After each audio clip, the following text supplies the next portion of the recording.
Hello दोस्तों, मैं अनामिका सिंह स्वागत करती हूँ आप सबका आपके यूट्यूब चैनल नॉलेज कॉर्नर में। फ्रेंड्स, आज का हमारा टॉपिक है जीव विज्ञान।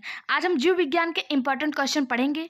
बिहार शिक्षक भर्ती का जो नोटिफिकेशन है वो मई लास्ट तक आ गया है कि हो सकता है मई लास्ट तक फॉर्म भरा जाए। तो आप लोग अपनी तैयारी को निरंतर बनाए रहिए और हमारे साथ जुड़े रहिए। चैनल को सब्सक्राइब कर दीजिए, वीडियो को लाइक कर दीजिए और अपने सभी दोस्तों के साथ इसको शेयर करिए।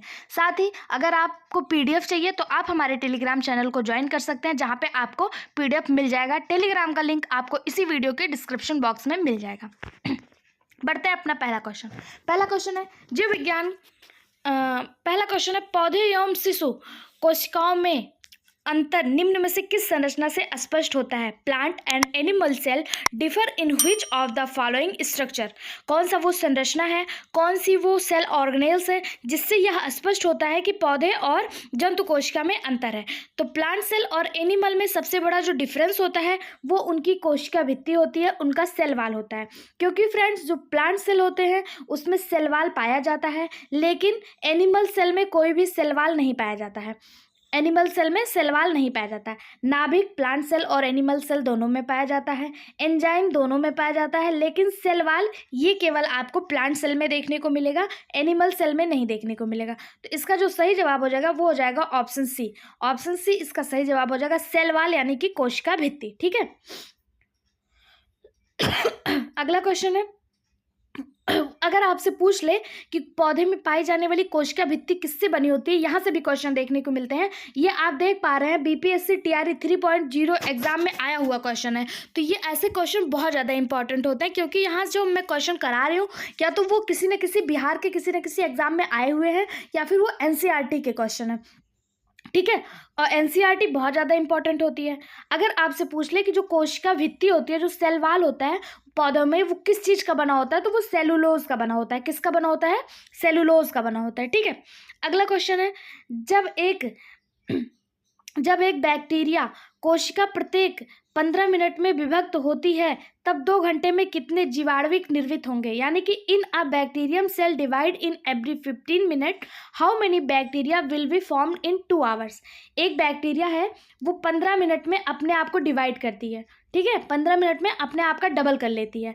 तो दो घंटे में कितनी बैक्टीरिया निर्मित होगी? तो इसका जो सही जवाब है वो हो जाएगा 256। ठीक है, कितना हो जाएगा? 256 हो जाएगा। एक जो जीवाणु कोशिका है वो 15 मिनट में 2 भागों में विभक्त होगी, तो 120 मिनट में कितना हो जाएगा? 256। 120 मिनट यानी कि 2 घंटे, तो कितना हो जाएगा? 256। ऑप्शन डी इसका सही जवाब हो जाएगा। अगला क्वेश्चन है, मानव गुर्दे की कोशिका में लिंग गुणसूत्रों की संख्या होती है। ये देखिए, ये आपका आया हुआ है TRE 2.0 में।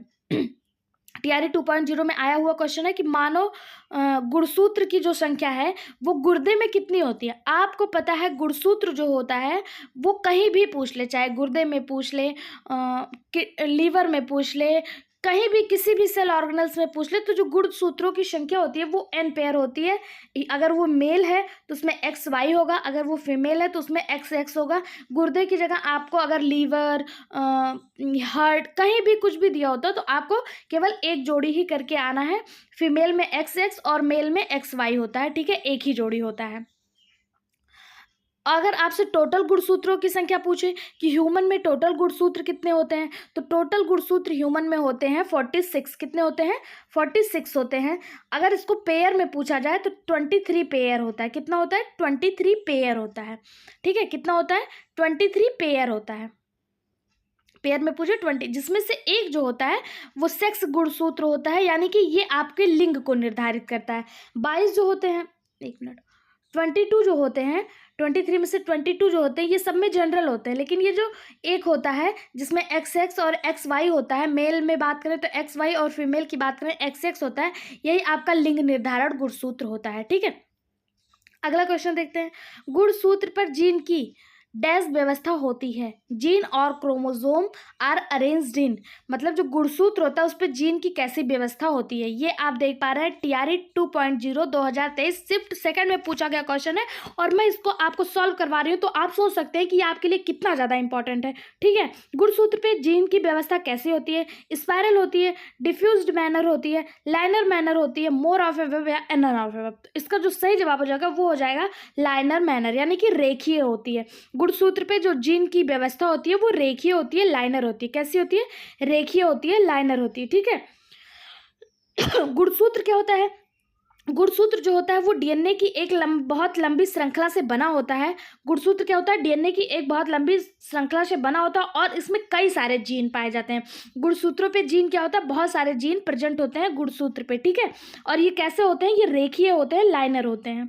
ओके, अगला क्वेश्चन है, mRNA पद का विस्तारित रूप क्या है जो महामारी की शुरुआत से ही व्यापक रूप में चर्चा में रहा है?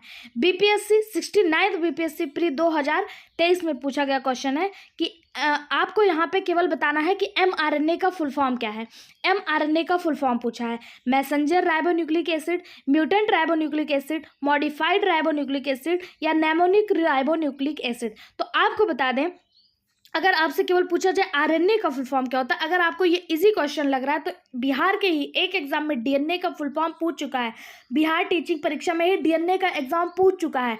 टीचिंग एग्जाम में ही डीएनए का जो है वो फुल फॉर्म पूछ चुका है। इसलिए आरएनए और इसके जो एमआरएनए, टीआरएनए और आरआरएनए है, इसके फुल फॉर्म भी पूछने की संभावना अधिक है। ठीक है, तो यहाँ पे आपको ये आप देख पा रहे हैं 69th बीपीएससी यानी कि स्टेट पीसीएस के एग्जाम में पूछा गया क्वेश्चन है कि ये एमआरएनए का फुल फॉर्म क्या होगा। पहले तो हम जानेंगे आरएनए का फुल फॉर्म क्या होता है। आरएनए का फुल फॉर्म राइबोन्यूक्लिक एसिड होता है। Ribonucleic acid, ribonucleic acid, ribonucleic acid, ribonucleic acid, चारों ऑप्शन में दिया है। अब हम देखेंगे एम का फुल फॉर्म क्या होता है। तो एम का जो फुल फॉर्म होता है वो होता है मैसेंजर। तो इसका जो सही जवाब हो जाएगा messenger ribonucleic acid, messenger ribonucleic acid. अगर यहाँ पे आपको टीआरएनए दिया होता तो इसका फुल फॉर्म क्या हो जाता है? टीआरएनए का फुल फॉर्म क्या हो जाता है? Transfer ribonucleic acid. टी का क्या हो जाता है? Transfer ribonucleic acid. अगर आपको आरआरएनए दिया होता तो राइबोसोमल राइबोन्यूक्लिक एसिड। ठीक है, आरआरएनए का। तो इसका जो सही जवाब हो जाएगा वो क्या हो जाएगा? Messenger ribonucleic acid. Option A इसका सही जवाब हो जाएगा। अगला क्वेश्चन है, डीएनए का फुल फॉर्म क्या होता है? ये आप कमेंट बॉक्स में हमें बताइए डीएनए का फुल फॉर्म क्या होता है।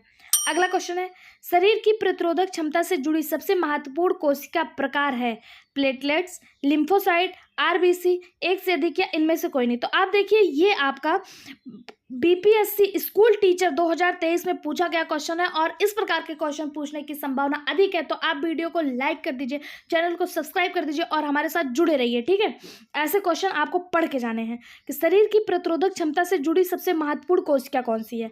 आपको पता है शरीर की जो प्रतिरोधक क्षमता है उसका निर्माण, उसका विकास किसके द्वारा होता है? डब्ल्यूबीसी के द्वारा होता है। डब्ल्यूबीसी शरीर की प्रतिरोधक क्षमता के लिए जिम्मेदार होती है। यहाँ पे आपको डब्ल्यूबीसी नहीं दिया है तो आप क्या मार्क करके आएंगे? लिम्फोसाइट। लिम्फोसाइट को ही डब्ल्यूबीसी कहा जाता है। ये एक प्रकार का मतलब डब्ल्यूबीसी ही है, लिम्फोसाइट कोशिका है और ये प्रतिरोधक क्षमता के लिए बहुत ज़्यादा महत्वपूर्ण होती हैं। कैसी होती हैं? बहुत ज़्यादा महत्वपूर्ण होती हैं। ठीक है, अगला क्वेश्चन है, ब्रायोफाइटा में बीजाणु मात्र कोशिकाएं होती हैं, अगुणित, द्विगुणित, त्रिगुणित, एक से अधिक या इनमें से कोई नहीं। यहाँ पे आप को बताना है जो ब्रायोफाइटा होता है उसमें बीजाणु मात्र कोशिकाएं कैसी होती है। तो इसका सही जवाब हो जाएगा ऑप्शन बी, द्विगुणित। ब्रायोफाइटा में बीजाणु मात्र कोशिकाएं द्विगुणित होती हैं। अगला क्वेश्चन है, ऊर्जा उत्पादन के लिए कोशिका प्रायः किसका उपयोग करते हैं? अमीनो अम्ल, ग्लूकोज, वसा अम्ल, एक से अधिक या इनमें से कोई नहीं। ऊर्जा उत्पादन यानी कि एनर्जी के निर्माण के लिए कोशिकाएं किसका उपयोग करते हैं? तो इसका जो सही जवाब हो जाएगा वो हो जाएगा ऑप्शन बी, ग्लूकोज का। एनर्जी के निर्माण के लिए कोशिकाएं क्या करती हैं?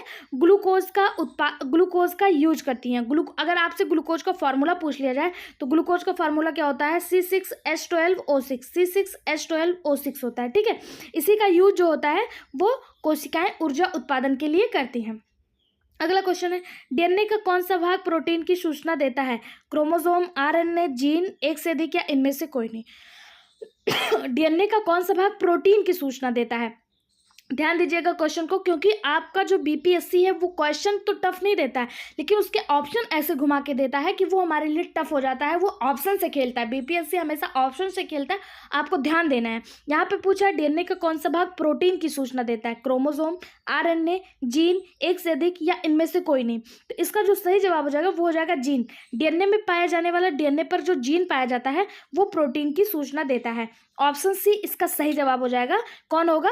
जीन होगा। ठीक है, जीन जो होता है वो प्रत्येक मानव कोशिकाओं में यानी प्रत्येक ह्यूमन सेल के अंदर पाए जाते हैं, जिन्हें केवल शक्तिशाली माइक्रोस्कोप से ही देखा जा सकता है। जीन को हम अपनी नग्न आंखों से नहीं देख सकते, उनको देखने के लिए हमें माइक्रोस्कोप का यूज करना पड़ेगा। और जो ये जीन की संख्या होती है, प्रति व्यक्ति 2000 जीन होते हैं, 20,000 जीन होते हैं। एक व्यक्ति में जीन की संख्या लगभग कितनी होती है? 20,000 जीन होती है। अगर आपसे पूछा जाए कि एक व्यक्ति में जीन की संख्या कितनी होगी, तो लगभग 20,000 होगी। ठीक है, लगभग 20,000 मतलब 20,000 होगा। अगला क्वेश्चन है, मानव शरीर की यकृत एवं मांस पेशियों में संधारित ग्लाइकोजन का रूप होता है। यानी कि जो हमारे यकृत और हमारी पेशियों में, मांसपेशियों में, मसल्स में जो ग्लाइकोजन होता है वो किसका रूप होता है? पॉलीसेक्राइड, मोनोसेक्राइड, प्रोटीन, एक से अधिक या इनमें से कोई नहीं। मानव शरीर मतलब ह्यूमन बॉडी का जो लीवर होता है, आपको पता है जब हमारे अंदर जो होता है वो फैट अत्यधिक मात्रा में हो जाता है तो वो ग्लाइकोजन के रूप में स्टोर हो जाता है। फैट जब हम अपने यूज से ज़्यादा यूज कर ले, अपने मतलब यूज से ज़्यादा जितना हमको कार्य है उससे ज़्यादा हमारी बॉडी में स्टोर हो गया, तो वो ग्लाइकोजन के रूप में पहले सबसे हमारे लीवर में स्टोर होता है। उसके बाद जब लीवर फुल हो जाता है तो हमारी मांसपेशियों में, हमारी मसल्स में स्टोर होता है। तो वो किसके रूप में स्टोर होता है? इसका जो सही जवाब हो जाएगा वो हो जाएगा ऑप्शन ए, वो पॉलीसेक्राइड के रूप में मतलब स्टोर होता है। किसके रूप में? पॉलीसेक्राइड के रूप में स्टोर होता है। अगला क्वेश्चन है, श्वसन प्रक्रिया के लिए निम्नलिखित में से कौन सा कथन सत्य है? श्वसन प्रक्रिया के लिए कौन सा कथन सत्य है? ऊर्जा स्रावित होती है तथा एडीपी के रूप में भंडारित होती है, ऊर्जा स्रावित नहीं होती है, ऊर्जा स्रावित होती है और एटीपी के रूप में भंडारित होती है, एक से अधिक या इनमें से कोई नहीं। तो आप यहाँ पे देख पा रहे हैं ये बीपीएससी टीआरई 3.0 6 to 8 री एग्जाम में पूछा गया क्वेश्चन है कि क्या पूछा है क्वेश्चन कि श्वसन प्रक्रिया में कौन सा सत्य है। तो आपको बता दें, श्वसन जब प्रक्रिया होती है, जब कार्बन डाइऑक्साइड का प्रेजेंस हो या कार्बन डाइऑक्साइड एब्सेंट हो, दोनों ही सॉरी कार्बन डाइऑक्साइड नहीं, ऑक्सीजन, श्वसन जो होता है वो दो प्रकार का होता है। एक एरोबिक रिस्पायरेशन होता है, एक एनारोबिक रिस्पायरेशन होता है। एरोबिक रिस्पायरेशन और एनारोबिक रिस्पायरेशन। जब एरोबिक रिस्पायरेशन होता है ये ऑक्सीजन के प्रेजेंस में होता है, इसमें ऑक्सीजन प्रेजेंट होता है। एनारोबिक रिस्पायरेशन में ऑक्सीजन जो होता है वो एब्सेंट होता है। ऑक्सीजन कैसा होता है? एब्सेंट होता है। दोनों में ही ऊर्जा एटीपी के रूप में निर्मित होती है। एटीपी का फुल फॉर्म होता है एडेनिन ट्राइफॉस्फेट। एडेनिन ट्राइफॉस्फेट, दोनों ही रूप में ऊर्जा एटीपी के रूप में निर्मित होती है। लेकिन डिफरेंट ये होता है, जब एरोबिक रिस्पायरेशन होता है तो इसमें 36+2 एटीपी बनते हैं और एनारोबिक रिस्पायरेशन में केवल 2 एटीपी बनते हैं। ठीक है, तो इसका जो सही जवाब हो जाएगा वो क्या हो जाएगा? ऊर्जा स्रावित होती है तथा एटीपी के रूप में भंडारित होती है। एटीपी का फुल फॉर्म क्या है? कमेंट बॉक्स में कमेंट करके हमें बताइए। ठीक है, अगला क्वेश्चन है, वह एंजाइम जो हमारे मुख में भोजन के साथ मिलता है, पेप्सिन, परऑक्सीडेज, एमाइलेज, एक से अधिक या इनमें से कोई नहीं। बीपीएससी टीआरई 2.0 में पूछा गया क्वेश्चन है। इसमें आपको बताना है कि वो कौन सा एंजाइम है जो हमारे मुख से निकलता है या फिर हमारे मुख में भोजन को मिलाता है, कौन सा एंजाइम है। तो आप सभी को पता है हमारे लार में पाया जाने वाला एंजाइम एमाइलेज एंजाइम है, जो हमारे मुख में निकलता है और भोजन को मिक्स करता है तथा कार्बोहाइड्रेट के 30% पाचन के लिए जिम्मेदार होता है। यही आपका एमाइलेज एंजाइम, जिसे टाइलिन के नाम से भी जाना जाता है। ये लार युक्त एंजाइम होता है और लार में ही पाया जाता है, लार ग्रंथियों से निकलता है। ये किसका पाचन करता है? तो कार्बोहाइड्रेट या स्टार्च का पाचन करता है। कार्बोहाइड्रेट को ही स्टार्च कहा जाता है और वहीं ये कार्बोहाइड्रेट और स्टार्च का पाचन करता है। हमारे मुख में से ही पाचन जो है वो स्टार्ट हो जाता है और सबसे पहला पाचन किसका होता है? कार्बोहाइड्रेट को होता है। किसके द्वारा होता है? इसी एमाइलेज एंजाइम, जिसे टाइलिन एंजाइम भी कहा जाता है, इसी के द्वारा होता है। ठीक है, अगला क्वेश्चन है, विटामिन B12 का रासायनिक नाम क्या है? थायमिन, कोबालामिन, नियासिन, एक से अधिक या इनमें से कोई नहीं। विटामिन B12 का आपको वैज्ञानिक केमिकल नेम बताना है। पहले सबसे हम देखते हैं थायमिन। थायमिन किसका रासायनिक नाम है? थायमिन विटामिन B1 का रासायनिक नाम है। थायमिन विटामिन B1 का रासायनिक नाम है और इसकी कमी से वेरी रोग होता है। कौन सा रोग होता है? वेरी रोग होता है। नियासिन किसका है? नियासिन विटामिन B3 का रासायनिक नाम है। B3 का नियासिन है। इसकी कमी से पेलाग्रा रोग होता है। कोबालामिन B12 का रासायनिक नाम है। इसमें कोबाल्ट की अत्यधिक मात्रा पाई जाती है। किसका नाम है? कोबालामिन B12 का रासायनिक नाम है। ठीक है, विटामिन जो होते हैं इनको दो भागों में बांटा गया, एक जल में घुलनशील विटामिन और एक वसा में घुलनशील विटामिन। जल में घुलनशील विटामिन बी और सी होते हैं। वसा में घुलनशील विटामिन को याद करने का एक तरीका होता है कीड़ा, KEDA, कीड़ा। ये निमोनिक्स है, इससे आप याद कर सकते हैं कीड़ा। ये वसा में घुलनशील विटामिन होते हैं। ठीक है अगला क्वेश्चन है, अब हम पहले देख लेते हैं सारे विटामिन के वैज्ञानिक नाम। पहला है विटामिन ए। विटामिन ए को रेटिनॉल कहा जाता है। विटामिन ए का और एक वैज्ञानिक नाम है, एक और इसका नाम है, क्या है वो आप कमेंट बॉक्स में हमें बताइएगा। विटामिन ए का और एक साइंटिफिक नेम क्या है। दूसरा है vitamin B1 thiamine, berry berry रोग होता है। विटामिन B2 राइबोफ्लोविन कहा जाता है। विटामिन B6 पायरिडॉक्सिन कहा जाता है। अगर बात करें विटामिन B3 की, विटामिन B3 को नियासिन कहा जाता है। Vitamin B12 cyanocobalamin, vitamin B12 का नाम क्या है, साइनोकोबालामिन। सी को एस्कॉर्बिक एसिड कहा जाता है और ये खट्टे फलों में सबसे अधिक पाया जाता है। सी एस्कॉर्बिक एसिड है। ठीक है डी क्या है, कैल्सीफेरॉल, जो हमें सूर्य के प्रकाश से सबसे ज़्यादा मिलता है। विटामिन डी दो प्रकार के होते हैं, D2 और D3। विटामिन D2 को आर्गो कैल्सीफेरॉल और विटामिन D3 को क्या कहा जाता है, इसके पहले के वीडियो में मैंने आपको बताया है। आप मुझे कमेंट करके बताइएगा कि विटामिन D3 का रासायनिक नाम क्या है। विटामिन ई टोकोफेरॉल और विटामिन के फाइलोक्यूरान के नाम से जानते हैं। विटामिन के को फाइलोक्विनान के नाम से जानते हैं। अगर बात करें रेटिनॉल की, विटामिन ए रेटिनॉल ये किस में मिलता है, तो ये दूध, मांस, अंडा और गाजर में मिलता है। ठीक है, अगला है B1 किस में मिलता है, तो B1 हमें जो होता है इसे इसकी कमी से बेरी वेरी रोग हो जाता है और ये ब्रेन डेवलप्ड में सहायक होता है। B1 जो होता है वो ब्रेन डेवलप्ड में सहायक होता है। ठीक है, वहीं पे अगर आपको एक विटामिन नहीं दिया हुआ, विटामिन B9, विटामिन B9 का साइंटिफिक नाम होता है फॉलिक एसिड। विटामिन B9 का साइंटिफिक नाम क्या होता है, फॉलिक एसिड होता है। और B7 भी नहीं दिया हुआ है, B7 होता है, B7 जो होता है उसे बायोटिन कहते हैं। B7 क्या होता है, बायोटिन। स्टार्टिंग से ही आपको बता देती हूँ, बी के जो कॉम्प्लेक्स हैं, B1 को आप थायमिन कहते हैं। B2 को राइबोफ्लोविन कहा जाता है। B3 को नियासिन कहा जाता है। B4 नहीं होता है, B5 होता है। B5 को पेंटोथेनिक एसिड कहा जाता है। B6 को पैरिडॉक्सिन कहा जाता है। B7 को बायोटिन कहा जाता है और B9 को फॉलिक एसिड कहा जाता है। और B12 जो होता है वो साइनोकोबालामिन होता है। B12 क्या होता है, साइनोकोबालामिन होता है। के फाइलोक्विनॉन होता है। ई टोकोफेरॉल होता है। सी को एस्कॉर्बिक एसिड और डी को कैल्सीफेरॉल कहा जाता है। ठीक है, ये विटामिन के कुछ साइंटिफिक नेम है। नेक्स्ट क्वेश्चन देखते हैं, आनुवांशिकता शब्द मुख्य रूप से किससे संदर्भित करता है। शरीर संरचना, अर्धसूत्री विभाजन, आनुवांशिकी, एक से अधिक या इनमें से कोई नहीं। बीपीएससी टीआरई 2.0 में पूछा गया क्वेश्चन है कि आनुवांशिकता किसको संदर्भित करता है, हेरिडिटी किसको संदर्भित करता है। तो नाम से ही स्पष्ट हो रहा है, ऑप्शन सी इसका सही जवाब हो जाएगा।